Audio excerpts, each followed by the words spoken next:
So that's worship. We got tons of opinions just then, and I think overall, though, the people of Macon surprisingly understand what worship is a lot better than I thought. I thought we were going to get some off-the-wall crazy stuff. You know what I'm saying?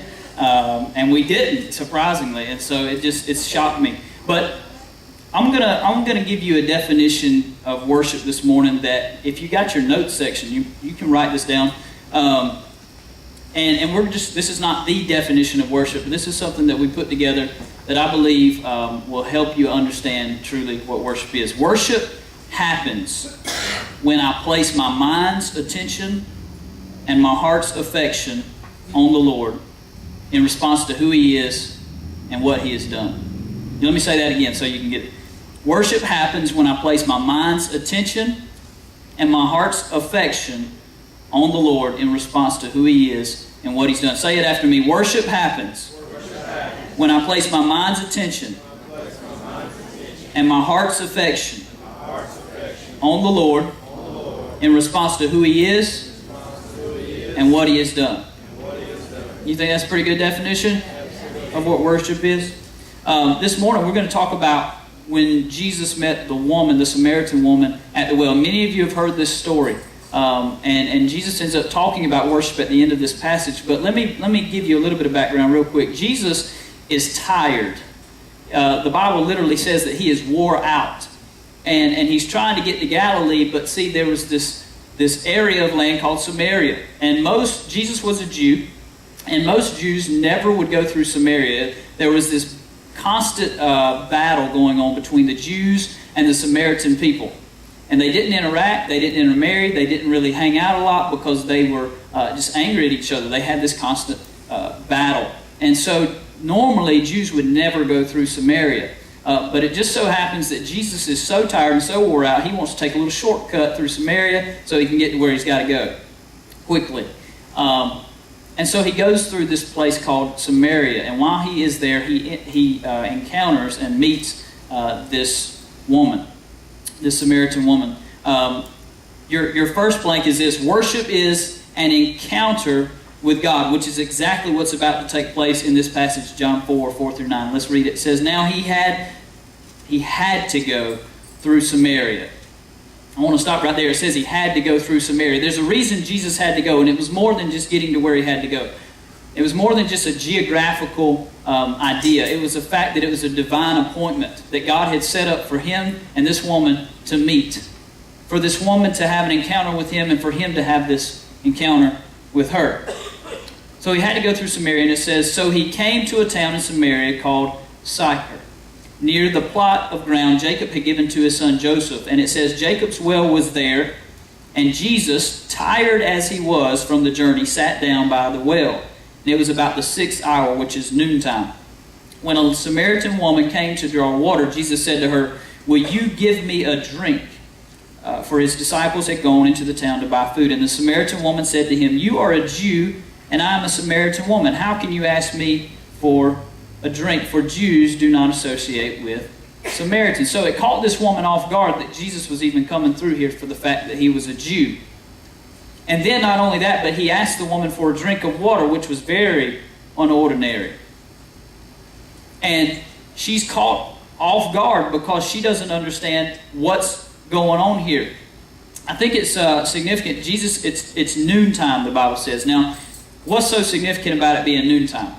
Well, the fact that they got up early in the morning, I'm assuming, and they start out for Galilee, so it's about lunchtime. He's tired, so he's wore out. He just sits by the well, and he's thirsty. Because Jesus was fully human and fully divine. So He got weak and tired just like every last one of us. You know what I'm saying? A lot of people, they get that mixed up, that they think that Jesus never got tired, that He didn't have to use the bathroom. But He did. And so there were those factors going on with His own body. And so He's having to get a drink of water. But there's something a whole lot bigger that's about to go on that we're about to see in just a minute. But the fact that it's noontime, I want to point something out right here because it's in the middle of the day, which is normally the what part of the day? The hottest.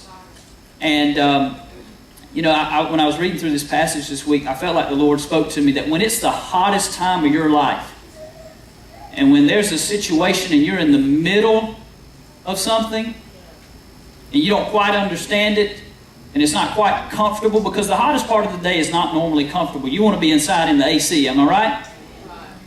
Somebody in church said their AC went out last night. I'm so sorry, by the way, because that can be horrible. It's summertime. So, but when it's the hottest part of the day, you just want to be in the cool of the day. And the problem is, it's the hottest part of the day. He's thirsty and he's wore out, and he needs a drink of water. And many of us in this room today, you're in the middle of a situation, and you're in the middle of something that you don't quite understand. And it's hot, and it's uncomfortable, and it's not convenient, and you're thirsty, and you're wore out.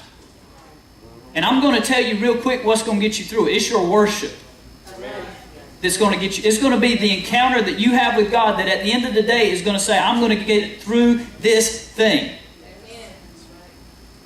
And what happens is she is confused, but she has this encounter with God. Listen, to have an encounter with God, it's always going to cost you something. And every week, it costs you something to get here. It costs you your gas money. It costs you your time. It costs you getting up and having to yell at your kids. Get ready. Or it could be your wife. I don't know which one it could be. It could be both. For all you men out there. It's Father's Day, so you get off the hook today. But it's going to cost you something to have this encounter. But the one thing that I want you to get out of this passage real quick is that if you're in the middle of something and you don't understand it and it's hot, you've got to worship if you want to make it through that thing. Does that make sense? You've got to have an encounter with Almighty God, because at the end of the day, you can look at the people beside you and you can ask them to help you, and they can do something. But there's only so much that they can do. I'm talking a little bit out of experience right now.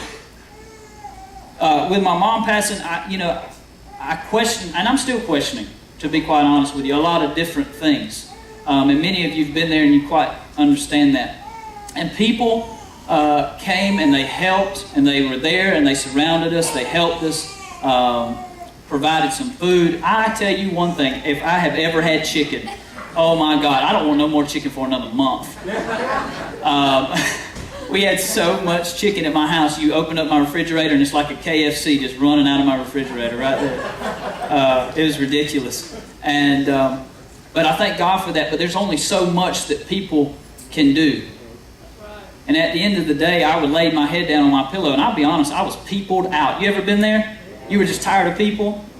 And I would look at Chelsea and I was like, are you tired of people? I said, if I see one more person, I'm going to scream. And so we locked the door. I mean, deadbolted and everything. Nobody's coming in here. We just put the podium outside. You can sign the book out there. We'll look through the peephole. Look good to see you. Love you. That kind of thing. We were peopled out and we were tired. And the same thing's going on in Jesus' life at this moment. He's tired. He's wore out. But he wants to have an encounter with this woman because she desperately needs Jesus. You see, this woman had already been with 5 men. And the woman she was with now was the 6th man. She wasn't married. She had an issue going on. She had a problem. And she needed an encounter with Jesus. I think of many different encounters in the Bible. If you think about Moses at the burning bush, and there's something significant that God says to him at that moment. He says, Moses, take off your sandals, for this is what? Holy ground. And when you have an encounter with the Lord, something's different about the environment. Have you noticed that? That when you're in the presence of Jesus, something begins to change in your life.